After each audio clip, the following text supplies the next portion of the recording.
Hello guys, welcome to my YouTube channel make maths easy. आज के इस video में हम मैथमेटिक्स का एक नया चैप्टर शुरू करने जा रहे हैं जिसका नाम है एवरेज। अक्सर एग्जाम में आपने देखा होगा कि एवरेज से कई टाइप के क्वेश्चंस बनते हैं और आपके एग्जाम में आते हैं। ठीक है, कोई भी एग्जाम ले लो, अगर जिसमें मैथ आती है तो उसमें एवरेज से क्वेश्चन जरूर बनता है। तो एवरेज बहुत ही आसान कंसेप्ट है, बहुत ही बेसिक चीज़ मैं आपको समझाऊंगा सबसे पहले एवरेज की, और उसमें किस किस टाइप के क्वेश्चन बनते हैं वो मैं आपको बताऊंगा। तो चलिए स्टार्ट करते हैं। सबसे पहले देख लें कि जो एवरेज है इसका मतलब क्या होता है। एवरेज का मतलब क्या होता है? तो देखो, एवरेज का आप फॉर्मूला पढ़ते आ रहे हो बहुत छोटी क्लासेस से। जो एवरेज को हम हिंदी में कहते हैं औसत। एवरेज को हिंदी में कहते हैं औसत, और इसका जो फॉर्मूला होता है औसत बराबर सभी प्रेक्षणों का योग बटे प्रेक्षणों की संख्या। सभी प्रेक्षणों का योग बटे प्रेक्षणों की संख्या। इसका मतलब ये सिंपल सा होता है, और ये हम अपनी छोटी क्लासेस से पढ़ते हुए आ रहे हैं। जैसे मेरे पास कोई नंबर दिया हुआ है, कोई नंबर ले लो, 2 है, 5 है, 7 है और 4 है।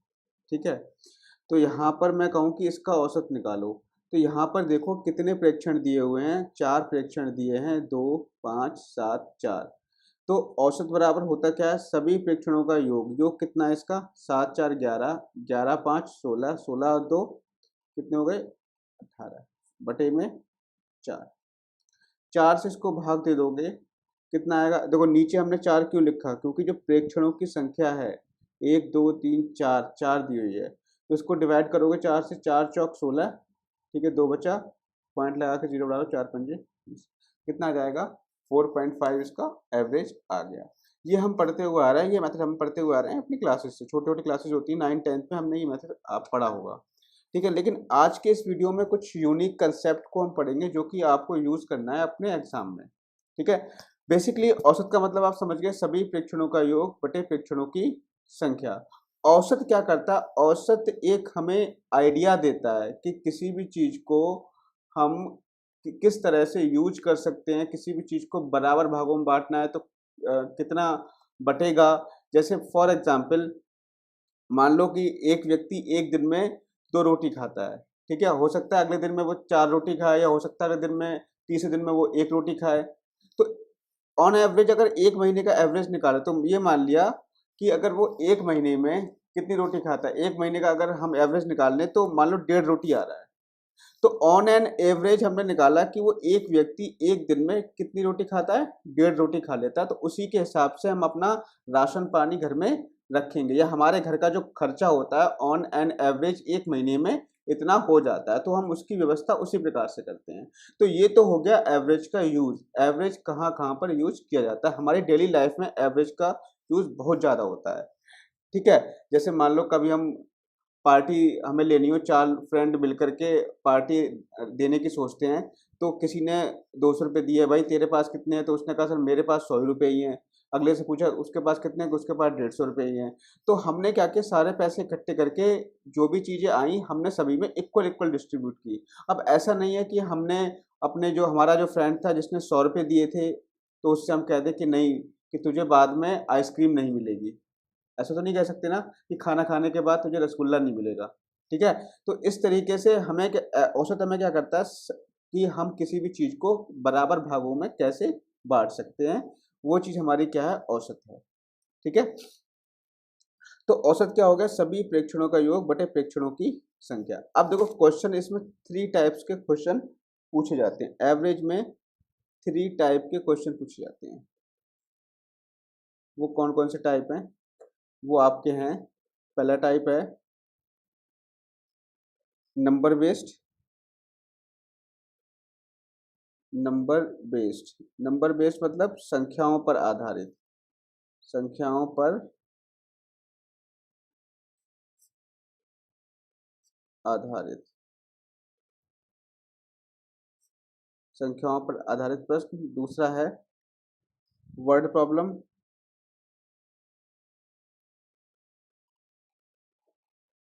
मतलब वर्ड प्रॉब्लम का मतलब है शब्द वाली प्रॉब्लम, शब्दार्थ, शब्दों की समस्या।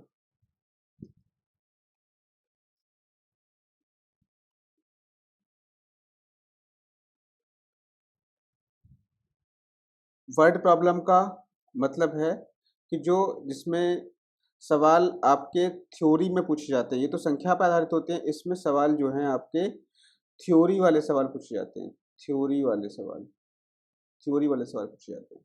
और तीसरा हमारा है मिसलेनियस। मिसलेनियस मतलब आपके मिश्रण वाले सवाल, मतलब बहुत सारे सवाल मिश्रित जो क्वेश्चंस होते हैं वो इसमें पूछे जाते हैं, मतलब इसका कोई अता पता नहीं जाता कि क्वेश्चन कहाँ से क्या बन जाए मिश्रित सवाल में। ठीक है, अब देखो नंबर बेस्ड सवाल, नंबर बेस्ड सवाल है, इसमें आपके दो टाइप के क्वेश्चन बनते हैं। नंबर बेस्ड वाले में दो टाइप के क्वेश्चन बनेंगे। एक बनेगा अंतर, यदि अंतर समान हो, संख्याओं में अंतर समान हो, और या फिर संख्याओं में अंतर जो हो वो भिन्न हो। ठीक है, वर्ड प्रॉब्लम में किस टाइप के सवाल बनेंगे? एक बनेगा किसी व्यक्ति को या तो वो ऐड कर देगा, जैसे कि किसी विद्यालय में, विद्यालय की कक्षा में 35 विद्यार्थी हैं, उसमें से एक बच्चा और नया ऐड हो जाता है। तो बताइए कि नया बच्चा जब उसमें ऐड हो गया तो पूरी कक्षा का औसत कितना होगा? या फिर ऐड हो सकता है, और दूसरा चीज़ ये भी हो सकती है लेफ्ट भी हो सकता है, और या फिर हम उसमें से किसी बच्चे को रिप्लेस भी कर सकते हैं। ठीक है, तो इन टाइप के क्वेश्चन बनेंगे, ऐड वाले, लेफ्ट वाले और रिप्लेस वाले। मिसलेनियस में तो कुछ भी बन सकता है, इसका कुछ पता नहीं रहता कि क्या बना दे क्वेश्चन। ठीक है, तो इन सभी क्वेश्चंस को हम डिस्कस करेंगे वन बाय वन। ठीक, तो चलिए आज हम डिस्कस करेंगे नंबर बेस्ड क्वेश्चन, जो संख्याओं पर आधारित प्रश्न होते हैं उनकी हम बात करेंगे। ठीक है, तो चलिए स्टार्ट करते हैं। तो हम पहले बात करेंगे, मैंने बताया कि जो नंबर वाले सवाल होते हैं उसमें दो टाइप के क्वेश्चन बनते हैं। पहला, या तो अंतर समान होगा नंबर के बीच, दूसरा या फिर अंतर क्या होगा, भिन्न होगा। तो हम पहले बात करेंगे जब संख्याओं के बीच अंतर समान हो।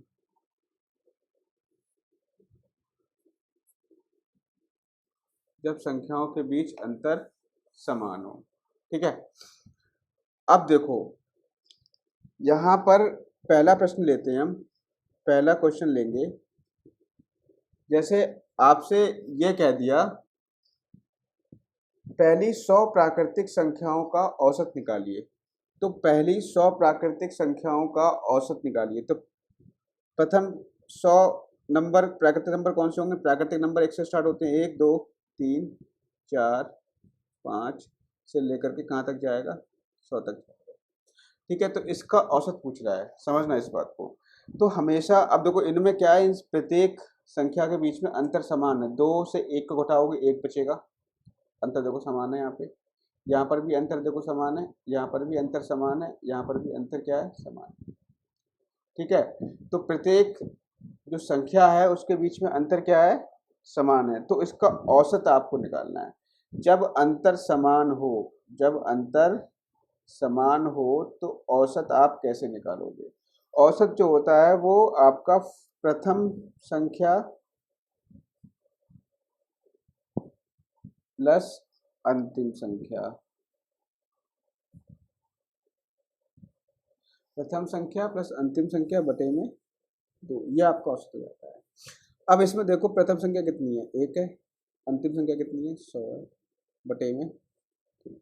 यहाँ से आ जाएगा 101 बटे तो इसको डिवाइड करोगे तो 2 5 ज़ा 10, एक और यहाँ 0, 2 5 ज़ा 10, आपका आंसर आ जाएगा 50.5, यही आपका हो जाएगा आंसर।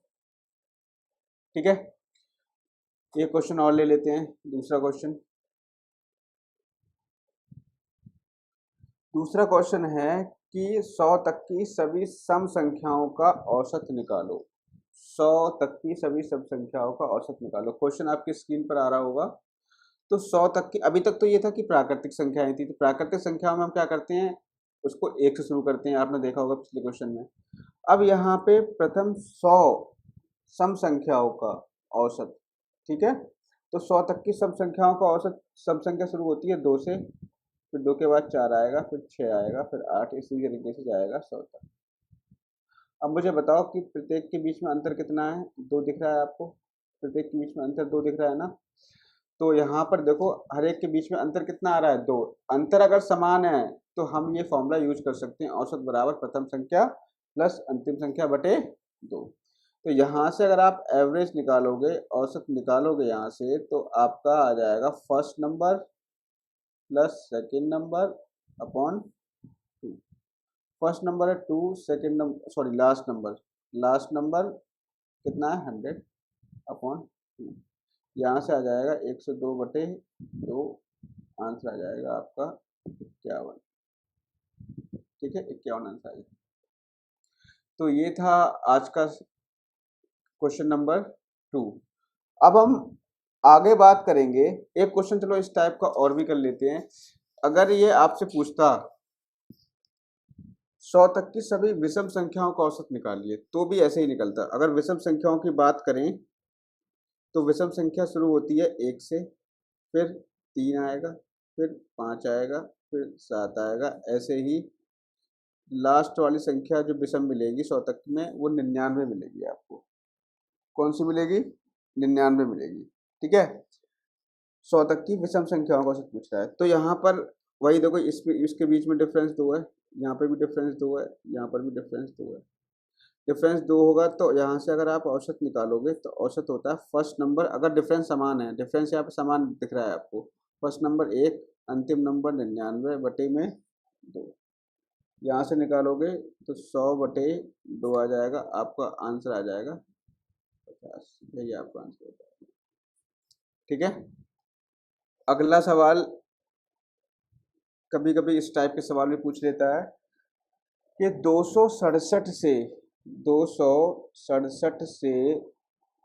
572 तक के जो सभी 5 के गुणज हैं, 5 के गुणज, सवाल आपको दिख रहा होगा स्क्रीन पे, 5 के गुणज हैं, 267 से 572 तक के जो 5 के गुणज हैं, उनका क्या निकालना है, आपको औसत निकालना है। तो 267 से, तो इसके बाद में जो ऐसी संख्या 5 से कट जाए तो वो संख्या होगी पहली 270, फिर दूसरी हो जाएगी 275। ऐसे ही अगर लास्ट में बात करें 572 से पहले होगी 570। अब देखो 5 के गुणज हैं तो प्रत्येक के बीच में 5 का डिफरेंस जरूर होगा। अगर डिफरेंस समान है तो हम लगा सकते हैं औसत निकालने के लिए हमारा फॉर्मूला प्रथम नंबर प्लस अंतिम नंबर बटे में 2। यहाँ से जोड़ोगे इसे तो आपका आ जाएगा 0, 7 7 14, 840 बटे 2, यहाँ से आ जाएगा 2 चौका 8, 2 दूनी 4, 420 आपका यहाँ से आंसर आ जाएगा। ठीक है, इतनी बात क्लियर हो गई। अगले क्वेश्चन बढ़ जाते हैं। अगला सवाल क्या कह रहा है, अगला सवाल कह रहा है कि 39 के पहले 19 गुणकों का औसत निकालो। 39 के पहले 19 गुणकों का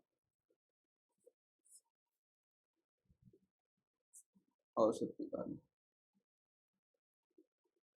इस लॉकडाउन में स्केच नहीं मिल पा रहा है तो छोटे छोटे स्केचों से काम चला रहा हूँ, क्योंकि बड़े वाले स्केच थे वो तो ख़त्म हो गए। ठीक है, अगर कोई शॉप खुल रही हो तो मुझे बता दो, मैं ले आऊँ स्केच बुझानी वालों। देखो 39 के पहले 19 गुणकों का औसत निकालना है। अब यहाँ पर देखो 39 का जो पहला गुणक होगा तो 39 गुणा 1, 39 गुणा 1 जो हो गया पहला गुणक, 39 गुणा 2 दूसरा गुणक, 39 गुणा 3 तीसरा गुणक, ऐसे ही 39 का जो 19वां गुणक होगा वो कौन सा होगा, ये होगा लास्ट गुणक, ये होगा प्रथम गुणक। एवरेज देखो दोनों में जो डिफरेंस आएगा वो किसका आएगा, 19 का आएगा, क्योंकि अगर गुणक वाले सवाल पूछता है तो कहने का मतलब ये है कि उन दोनों संख्या में डिफरेंस जो होगा वो समान होगा। तो यहाँ पर प्रत्येक संख्या के बीच में जो डिफरेंस होगा ना वो बेटा, यहाँ से गुणक है तो 39 होगा, प्रत्येक संख्या के बीच में डिफरेंस होगा वो 39 होगा। ठीक है, अगर डिफरेंस समान है तो हम लगा सकते हैं हमारा एवरेज का यूनिवर्सल फॉर्मूला क्या है, यदि डिफरेंस समान हो तो average equals to first number 39 है फर्स्ट नंबर, लास्ट नंबर है 39 इंटू 19 अपॉन में 2, 39 इसमें कॉमन ले लो, अंदर बचेगा 1 प्लस 19 बटे में 2, 39 गुणा 19 एक 20 हो गया बटे में 2, इसको काट दोगे तो यहाँ से आपका आंसर आ जाएगा 390 आंसर आ गया। ठीक है, इतनी बात क्लियर हो गई। अब आप अगला क्वेश्चन ये है कि 3 के प्रथम 20 गुणकों का औसत निकालोगे और कमेंट करोगे। 3 के प्रथम 20 गुणकों का औसत निकाल के नीचे कमेंट करोगे, मुझे बताओगे कि आपका आंसर कितना आ रहा है। ठीक है, ये आपके लिए होमवर्क है। चलिए अगले क्वेश्चन पे आ जाते हैं। अगला क्वेश्चन कह रहा है कि 5 क्रमागत प्राकृतिक संख्याएं A B C D E का औसत निकालिए। 5 क्रमागत संख्याएं A B C D E, इसका औसत निकालना है आपको।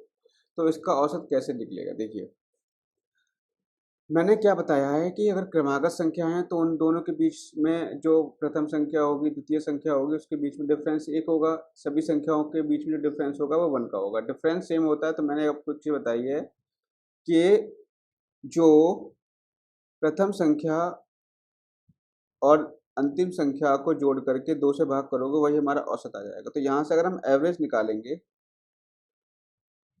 तो आ जाएगा ए प्लस ई अपॉन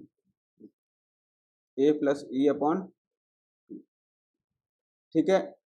और एक चीज़ और भी मैं आपको बता दूं, कि जो क्रमागत संख्या होती हैं, क्रमागत संख्या जैसे मान लो 1 2 3 4 5 हमारी क्रमागत संख्याएं हैं। मैं इससे पूछूं कि भैया बताओ कि इसमें एवरेज क्या होगा इन 5 संख्याओं का, तो आप ये कहोगे कि सर 5 ये 1 प्रथम संख्या है, 5 अंतिम संख्या है, बटे 2 कर दो। ठीक है, यहाँ से आ जाएगा 6 बटे 2, 3 औसत आ जाएगा। या मैं ये भी कह सकता हूँ कि जो बीच वाली संख्या होगी वही उसका क्या होगी, औसत होगी। भाई आपने औसत निकाला, कितना मिला आपको, 3 मिला। या हम इनडायरेक्टली ये भी कह सकते हैं कि बीच वाली संख्या होगी वो 3 होगी। ये किस केस में कह सकते हैं, जब संख्याएं क्या हो हमारी, क्रमागत हो। दूसरी चीज ऑड हो, जैसे यहाँ मैंने क्या संख्या कितनी है, 1 2 3 4 5, 5 संख्याएं हैं, 5 हमारा क्या होती है, विषम नंबर होता है, तो ये बीच वाली संख्या क्या होगी हमारी, औसत हो गई। अगर मैं यही कर देता 1 2 3 4 5 6, अब बताओ इसमें क्या औसत होगा, तो इसमें तो आपको कोई बीच वाला मिलेगा नहीं, इसमें बीच में आपको 2 चीजें मिलेंगी, 3 और 4। तो इसका जो औसत होगा वो बीच वाली संख्याओं का, तीनों 4 मिले, इन 3 4 को जोड़ के 2 से भाग दे दो, वही इसका क्या आ जाएगा, औसत आ जाएगा। कितना आ जाएगा, 3.5। या फिर आप ऐसे भी निकाल सकते हो, प्रथम संख्या प्लस द्वितीय संख्या बटे 2, ऐसा आ जाएगा 7 बटे 2, 3.5, ऐसे भी कर सकते हो। ठीक है, अगर आपको विषम संख्या में आ रहा है, विषम संख्या में प्रेक्षण दिए हुए हैं, ऑब्जर्वेशन आपके विषम संख्या में है, तो आप डायरेक्टली बीच वाली संख्या को औसत ले सकते हैं, या फिर आप निकाल भी सकते हैं प्रथम संख्या प्लस अंतिम संख्या बटे 2 से आप औसत निकाल लोगे। तो यहाँ पर आपने देखा कि ये क्रमागत संख्या है, तो इसका एवरेज ये भी हो सकता है, या इसका एवरेज सी भी हो सकता है, सी क्योंकि बीच में क्या है, सी है। या हम ये भी कह सकते हैं इसका एवरेज सी ए से कितना ज़्यादा है, सी ए से 2 ज़्यादा है, देखो 1 2, तो सी ए से 2 ज़्यादा है, तो इसका एवरेज ए प्लस 2 भी हो सकता है। इसका एवरेज बी प्लस 1 भी हो सकता है क्योंकि सी बी से 1 आ गया है। इसका एवरेज डी माइनस 1 भी हो सकता है क्योंकि सी डी से 1 पीछे है। इसका एवरेज ई माइनस 2 भी हो सकता है क्यों? क्योंकि सी ई से 2 नंबर पीछे है। या इसका average B plus D upon two भी हो सकता है। वो तो जैसा आपको ऑप्शन में दिया होगा उस तरीके से आप इस क्वेश्चन को सॉल्व कर दोगे। फिलहाल तो हमारा एवरेज यहाँ से कितना है, ए प्लस ई अपॉन टू, यही आपके क्वेश्चन में दे रखा है। ठीक है, अगला क्वेश्चन कह रहा है कि 7 क्रमागत संख्याओं का औसत 20 है, इनमें से बड़ी संख्या क्या होगी? 7 क्रमागत संख्याएं हैं, उनका औसत दे रखा है 20, उसमें पूछ रहा है कि सबसे बड़ी संख्या क्या होगी। अब देखो 7 क्रमागत संख्या, फॉर एग्जांपल मान लो ये 7 क्रमागत संख्याएं हैं, 1 2 3 4 5 6, एक और बना लो 7 होगी। औसत दे रखा है कितना? 20 दे रखा है। संख्याएं हमारा देखो, नंबर ऑफ जो ऑब्जर्वेशन है 1 2 3 4 5 6 7, 7 हमारा ऑड नंबर है, विषम नंबर है, तो इसका जो बीच वाला जो भी संख्या होगी वही हमारी औसत होगी। कितना दे रखा है? 20 दे रखा है। ये 20 दे रखा है। कह रहा है क्रमागत संख्याएं हैं, क्रमागत मतलब क्रम से चल रही हैं, 2 3 4 5 6, उनके बीच में डिफरेंस जो है 1 है। तो ये पूछ रहा है कि सबसे बड़ी संख्या क्या होगी, सबसे बड़ी संख्या। अब सबसे बड़ी संख्या इधर होगी, इधर तो हो नहीं सकती, तो 20 के आगे क्या आता है? 21, फिर क्या आता है? 22, फिर क्या आता है? 23, क्या आता है? 23। तो यहाँ पे आपका आंसर आ जाएगा, सबसे बड़ी संख्या होगी 23। या इसको करने का एक तरीका और था, आप ये बताओ 7 क्रमागत संख्याएं हैं और उनका औसत 20 दे रखा है, तो जो फोर्थ नंबर होगा वही हमारा क्या होगा? औसत होगा। 1 2 3 4, फोर्थ नंबर हमारा औसत होगा। और जो सेवेंथ नंबर होगा वो सबसे बड़ा नंबर होगा, तो ये सेवेंथ नंबर सबसे बड़ा नंबर होगा। इन दोनों के बीच में डिफरेंस देखो कितना आ रहा है, इन दोनों में बीच में डिफरेंस है 3 नंबर का। 7 में से 4 गए 3, तो कुछ नहीं कर रहा है, 20 में 3 3 क्या करना है? जोड़ देना है। 20 में क्या करना है? 3 जोड़ देना है, क्योंकि डिफरेंस इन दोनों में 1 है, इसीलिए हमें 3 जोड़ना है इसमें। ठीक है, 3 जोड़ दोगे तो कितना आ जाएगा? 23। इस तरीके से भी क्वेश्चन इसको कर सकते हो। अगला क्वेश्चन है, 4 क्रमागत सम संख्याओं का औसत 15 है। सॉरी, 4 क्रमागत सम संख्याओं का औसत 15 है, तो दूसरी सबसे बड़ी संख्या याद करिए। 4 क्रमागत सम संख्याएं हैं, 4 क्रमागत सम संख्या ले लो, इनका औसत कितना है? 15 है। तो मैंने बताया था जब सम संख्याएं होंगी, 4 संख्याएं 1 2 3 4, 4 संख्या में जो इन दोनों का जो एवरेज आएगा वही यहाँ पर उसका एवरेज होगा पूरे नंबर का। तो इसका एवरेज दे रखा है 15। ठीक है, 15 दे रखा है। अब ये ध्यान रखना, ये चारों जो हैं सम संख्याएं हैं, तो 15 से पहले सम संख्या कितनी होगी? 14 होगी। 15 के बाद सम संख्या कितनी होगी? 16 होगी। अब इधर भी हमें सम संख्या लिखनी है, 14 से पहले वाली सम संख्या कितनी होगी? 12। 16 से बाद वाली सम संख्या कितनी होगी? 18। ठीक है, अब यहाँ पर देखो, यहाँ पर क्या पूछ रहा है कि तो दूसरी सबसे बड़ी संख्या याद कीजिए। सबसे बड़ी संख्या तो हमारी 18 हो गई, लेकिन दूसरी सबसे बड़ी संख्या कितनी है? 16। यही आपका हो जाएगा आंसर। समझ में आ गया? ठीक है, अगर देखो 4 क्रमागत सम संख्याओं का औसत 9 है, तो सबसे बड़ी संख्या निकालिए। 4 क्रमागत सम संख्याओं का औसत 9 है, तो कुछ नहीं करना है, 4 क्रमागत सम संख्याओं का औसत 9 है, तो इन दोनों के बीच में औसत आएगा हमारा 9। 9 से पहले सम संख्या की बात कर रहा है तो 8 होगी, इसके बाद 10 होगी, और इसके बाद 12 होगी, 10 के बाद 8 से पहले 6 होगी। सम संख्या की बात कर रहा है। ठीक है, सम संख्याओं के बीच में डिफरेंस 2 का होता है। सबसे बड़ी संख्या पूछ रहा है, सबसे बड़ी संख्या हो जाएगी हमारी 12। ठीक है सॉरी। तो इसमें देखो, आज की इस वीडियो में हमने क्या डिस्कस किया? हमने डिस्कस किया कि उन संख्याओं का औसत हम कैसे निकालेंगे जिन संख्याओं के बीच का डिफरेंस हमारा क्या हो? इक्वल हो। तो जिन संख्याओं के बीच का डिफरेंस इक्वल होता है, तो उन संख्याओं का औसत निकालने के लिए फॉर्मूला होता है प्रथम संख्या प्लस अंतिम संख्या बटे 2। तो आज के वीडियो में सिर्फ इतना ही रखते हैं, मिलेंगे नेक्स्ट वीडियो में। नेक्स्ट वीडियो में हम डिस्कस करेंगे उन संख्याओं का औसत निकालना जिनके बीच का डिफरेंस अलग होता है। बहुत ही अच्छा इंपॉर्टेंट टॉपिक है, क्योंकि ये जो सेम डिफरेंस वाले क्वेश्चन हैं, ये तो छोटे मोटे एग्जाम में आते हैं, जैसे यूपी टेट हो गया। आपको यूपी टेट वाले बस बहुत सिंपल क्वेश्चन पढ़े, जो मैं चीज़ पढ़ा रहा हूँ उसमें जो बेसिक चीज़ें हैं वो चीज़ ज़्यादा पढ़ें, क्योंकि यूपी टेट और जो यूपी पुलिस कांस्टेबल वाले एग्जाम होते हैं उनमें इतनी मतलब कठिन मैथ नहीं आती। बहुत बेसिक चीज़ें अगर आपको पता है तो आप मैथ को कर सकते हो। तो वीडियो को कंटिन्यू देखिए। बेसिक चीज़ें अगर आपको आगे के जो वीडियो मैं बना रहा हूँ उनको समझना है, तो सबसे पहले आप जो मैंने उसका पार्ट 1 बनाया उसको ज़रूर देखिए, तभी आपका कंसेप्ट क्लियर होगा। ठीक है। तो आज की वीडियो में सिर्फ इतना ही। Keep on watching my YouTube channel. मिलते हैं नेक्स्ट वीडियो में। Thank you, have a nice day.